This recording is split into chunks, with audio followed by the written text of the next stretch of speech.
I haven't talked to people for a while, but I have been busy. I have a book of books. I got to that point. That's about 20 books that I've done, a bit more than that. Um, so that's just to have a look at. I don't sell that, but there's a copy of that to look at because I have several streams of books. They're not all on the same topic. So I'm not programmatic. I'm not trotting books out on themes. They just happen. And this is a good example. I finished this book early this year. I haven't had a book launch and I'm thinking about what to do about that. I'm thinking I might have an exhibition instead, that I'll have a gallery set up and I'll have images of all the book covers and descriptions of the books and treat it as a gallery experience rather than a, 2-hour book launch. This book happened this way. I have a personal library that's grown over the last 50 odd years. It started off small and it kept growing. And where I'm living at the moment, I've been there about 25 years now, which is the longest I've been anywhere. And I have decided not to move again. So the guy before me was a stained glass person, and he had a double garage, one which was for the car, the other part was his stained glass workshop. That's my library. I decided that I'll set it up properly. It's a working library, so I buy books that I think I might read one day. So in terms of a personal library, it's large, but in terms of libraries in general, it's not. And I can still find my way around it. So this is what happened. I go to book fairs now. That's one of the nice things about Sydney. Cruise around and buy books that I think are interesting. The first book I wrote was in Kyogle, up on the far north coast, and that was 1988. And it was it was for the local council, and it was a history of the Kyogle Shire. So that was my first book. And I needed to tell you that because I went to a book fair at the beginning of last year, and there was a book about the Stinson air crash in 1937, which was in the ranges on the border. And when I was doing the book on Kyogle, I had several people tell me the book won't be complete unless you've got a piece in it about the Stinson air crash, like it's big local folklore. And there's bushmanship in it and heroism.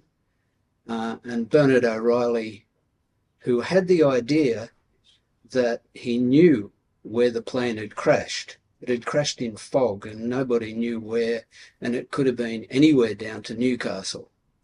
But he had this idea that it was in the hills not far from his place. So he set off on horse and found it. And then he got help and people came in and took the injured people out.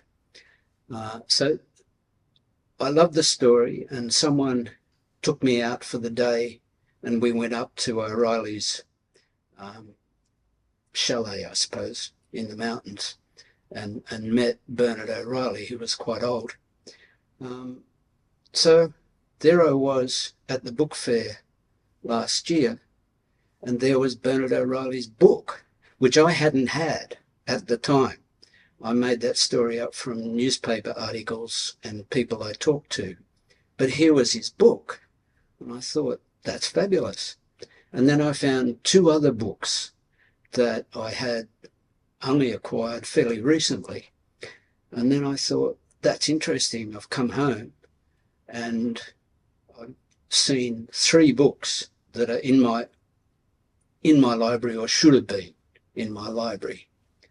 And so I wrote some blogs about those books. So they went up online. I've got a website called Glenn the Pen. And so I wrote short articles about those books. And then I thought, what would it be like if I went to a book fair and I looked for books that I know are already in my library? So that's the story. I went to a book fair and I saw books that I already have in my library.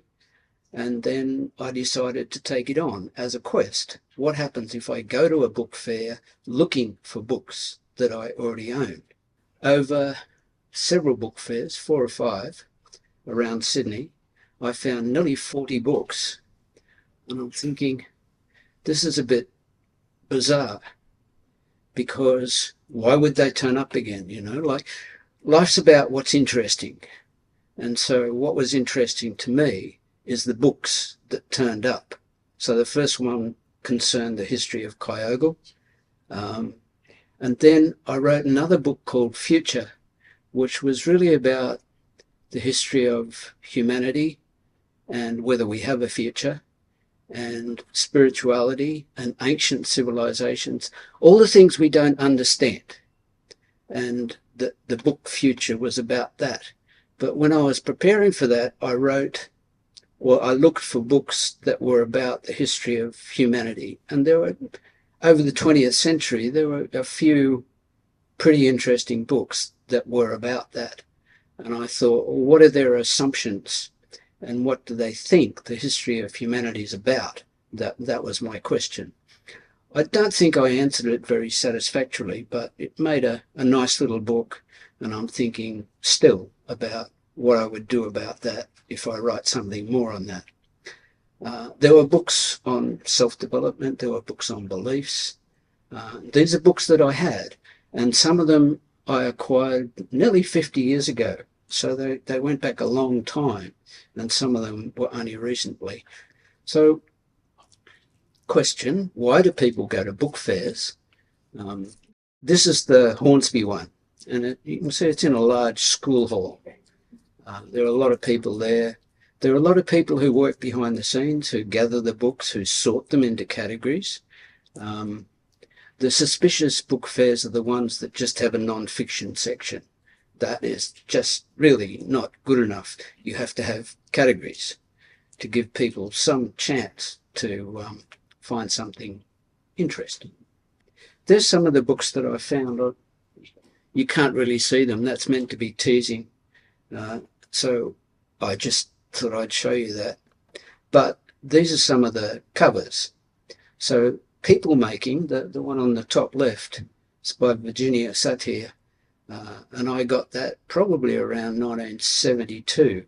And it was one of those books I got as an early adult when I thought I should have some idea about people and how they relate to each other.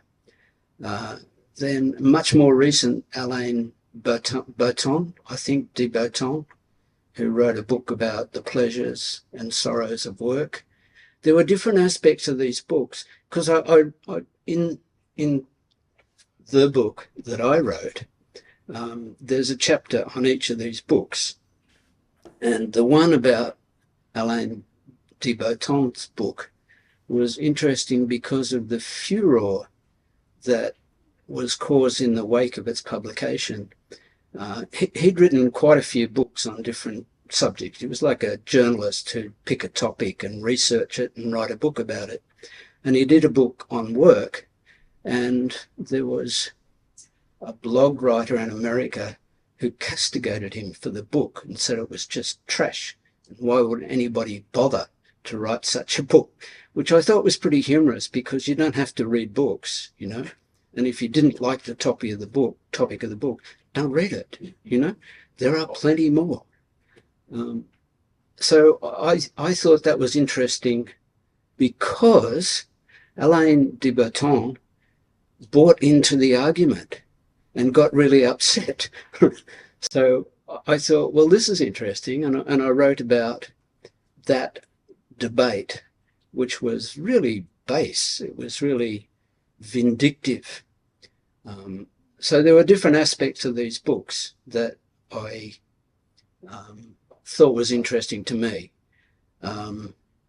Being Mortal, he's a doctor, Dr. Atul Gawande. All these names, I'm sorry, I don't know how to pronounce them. But he's a doctor in America. He also wrote a book, which I had at home, called The Checklist Manifesto, which is really how to deal with situations systematically so you don't make glaring errors. But this was about the importance of living apart from the medicinal aspects of it. So doctors talk about, oh yeah, this is wrong, this is what we should do, and that's their purview.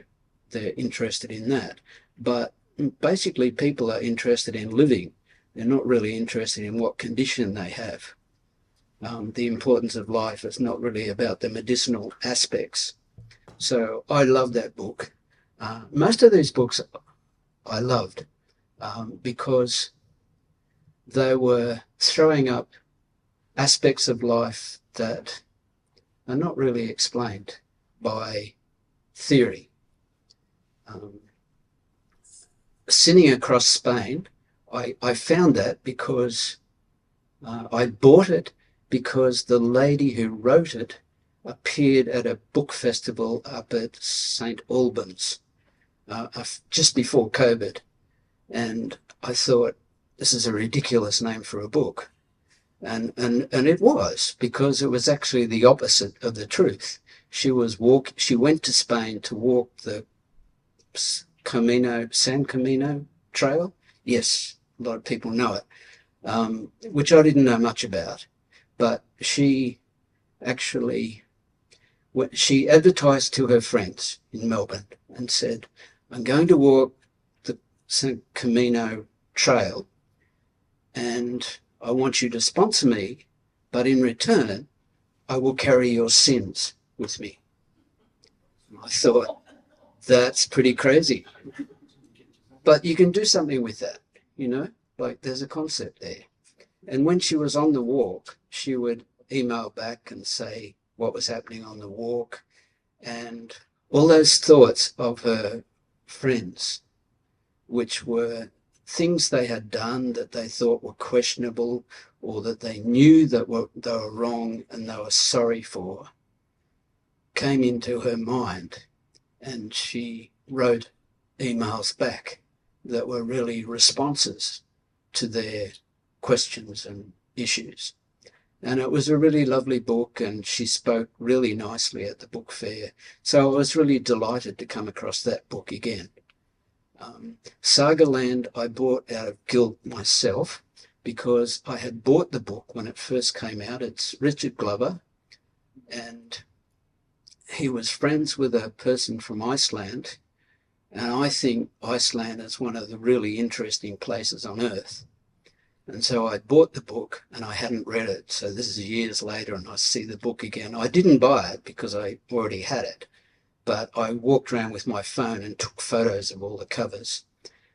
There's been a couple of instances where I bought the book again for silly reasons. Like one book I bought because it was a hardcover with a dust jacket, and on my copy, the spine it had been in the sun and it was bleached out and you couldn't read it.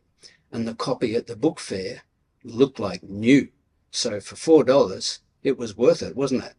So sometimes I was buying the book again when I had a justifiable reason, but Sagaland, I already had it. Iceland is just incredible. It has incredible people.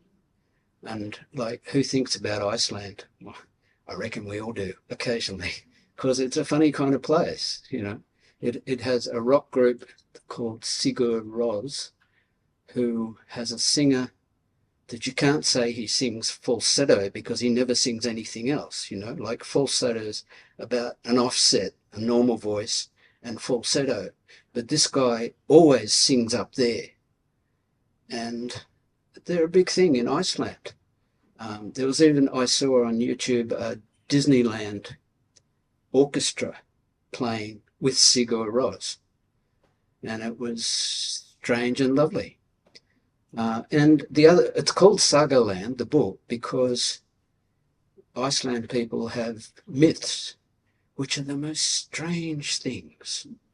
Like a guy who's an ordinary guy, and he goes traveling, and he comes, this is in the north where it's cold, and he comes across a guy who has a polar bear, and he thinks, I'd like to make a present of the polar bear to the King of Denmark. I mean, wouldn't you think that? And then there's this whole story about his adventures after he paid for it, getting the polar bear all the way to Denmark to give to the king, and all the adventures that he has along the way. And I think, well, it's worth living, isn't it? You know, when you come across stories like that, it's just like, where did that come from? But it's wonderful. Yeah, The Invitation. Can I ask, who's heard of The Invitation? Yes, I've got it. Oriah Mountain Dreamer. Yeah, I've got it. Yeah. And it's just the most in-your-face kind of thing. Like,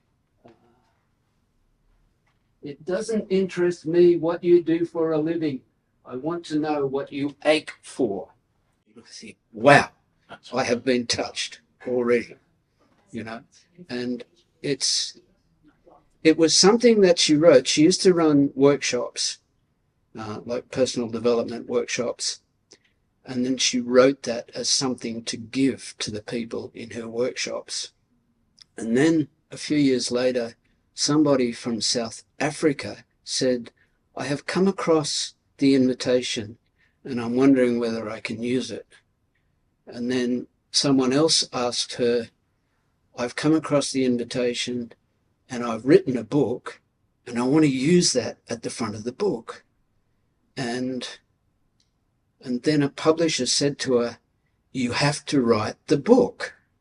You know, she just had this thing. The invitation's only that long.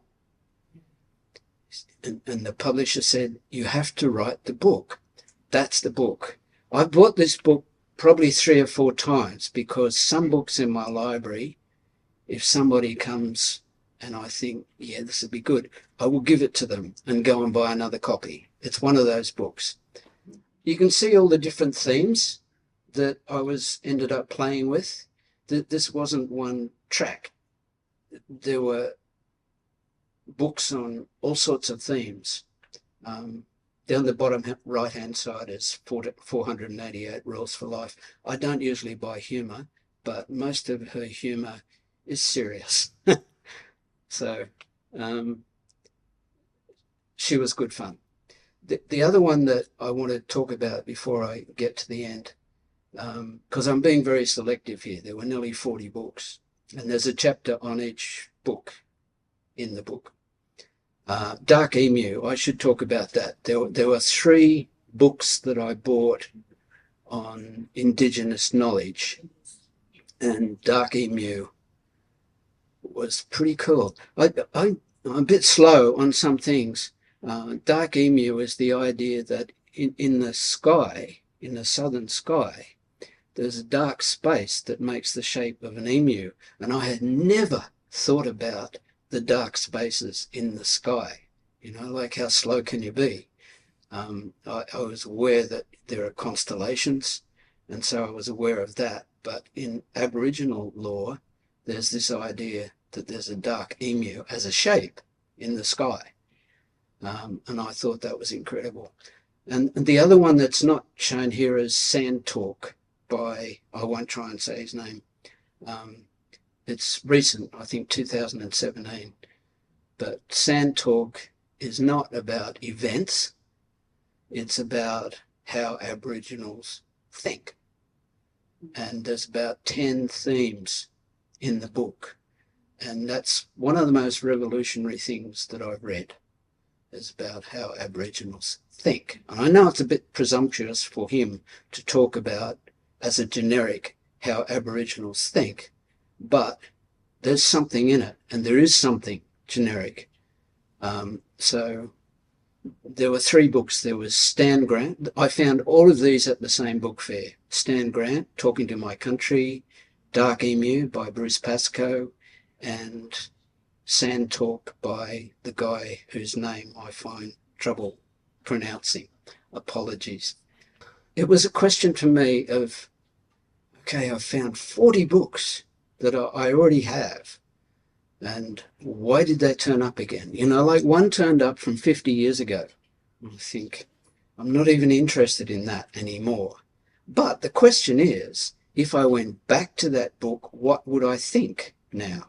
So that was because partly, I guess this whole project was interesting because it's about personal learning and development, not over a month or a year, but 50 odd years. And this was like, I don't know how I could have approached that question any other way other than through the books that I have accumulated and read over that period of time. And I probably should finish there. I could read bits from the book, but when I start reading from my book, I think, oh, I'm really enjoying this, and I just keep going. So it was a project. I finished. There is a book which I like, and this year is about different things. I've been to one book fair this year.